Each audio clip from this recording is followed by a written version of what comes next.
Oke, pada kesempatan yang sebelumnya kita telah membahas navigasi terhadap viewport. Dan pada kesempatan kali ini saya akan mencoba menjelaskan navigasi terhadap objek. Navigasi terhadap objek itu sendiri terdiri dari 3, yaitu rotasi, skala, dan pergeseran. Di sini ada 3. Ini namanya 3D manipulator. 3D manipulator ini terdiri dari 3 yang telah saya terangkan tadi di awal, yaitu ini pergeseran, terus kemudian ini rotasi, dan ini untuk skala, untuk perbesaran atau perkecilan, yaitu skala kalau yang ini. Oke, di sini ada warna biru, hijau, dan merah. Ini yang dinamakan origin. Origin ini namanya. Kemudian origin ini aktif jika kita klik ini aktif dengan sendirinya. Kita bisa melakukan pergeseran terhadap sumbu Y atau sumbu X, bahkan juga sumbu Z, seperti itu. Oke, kita kembalikan dulu seperti itu.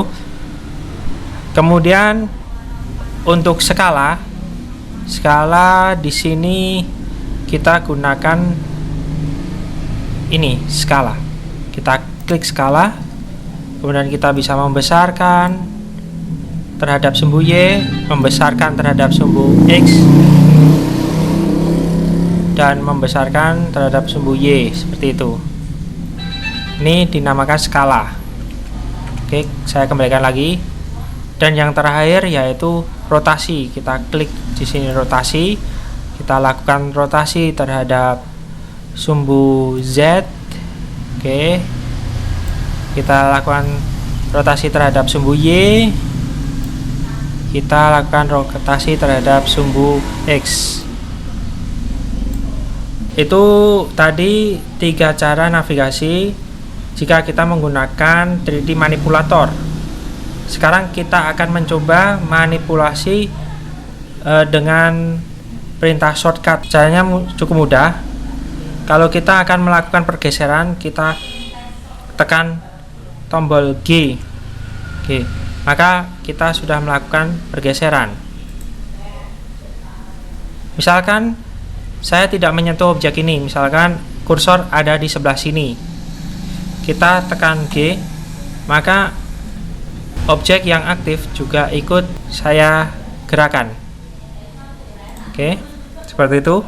Kemudian misalkan saya akan menggeserkan dengan shortcut tetapi searah sumbu Z. Mudah saja kita lakukan penekanan pada shortcut G kemudian Z. Maka mouse kita lakukan seperti ini. Objek tetap pada sumbu X walaupun mouse seperti ini. Oke, itu terhadap sumbu Z. Kalau kita menggeser objek tetapi sesuai sumbu Y, maka caranya sama. Tekan G kemudian Y, maka pergeseran pada sumbu Y saja, seperti itu. Kalau sumbu X, tinggal G kemudian X, maka pergeseran pada sumbu X. Seperti itu, mudah bukan? Sekarang kita akan lakukan setelah pergeseran skala. Skala itu S. Kita tekan S. Misalkan terhadap sumbu Y. Kita skala terhadap sumbu Y. Kita lakukan skala. Kalau terhadap sumbu X seperti ini, S kemudian X, seperti itu. S kemudian Y, S kemudian Z. Ya, seperti ini. Kemudian kita akan lakukan rotasi, tapi menggunakan keyboard atau shortcut. Caranya cukup mudah. Tekan R, kita mau rotasi ke arah sumbu apa? Misalkan kita akan merotasinya ke arah sumbu Y, maka sesuai dengan arah rotasinya, maka rotasi hanya di sumbu Y saja, misalkan seperti ini. Oke, kalau kita lakukan rotasi terhadap sumbu X, maka cuma ada di sumbu X saja, seperti ini. Misalkan rotasinya terhadap sumbu Z, misalkan seperti ini ya. Nah, seperti itu. Setelah kita mengetahui cara melakukan navigasi terhadap objek, baik dengan cara 3D manipulator atau dengan shortcut, sekarang kita akan belajar mengenai reset. Reset di sini adalah mereset seperti bentuk awal atau bentuk semula. Caranya misalkan saya akan mereset tempat rotasi dulu ya. Rotasi caranya ALT, tekan ALT kemudian R. Rotasinya akan kembali ke semula. Misalkan skala ALT S, itu untuk skala.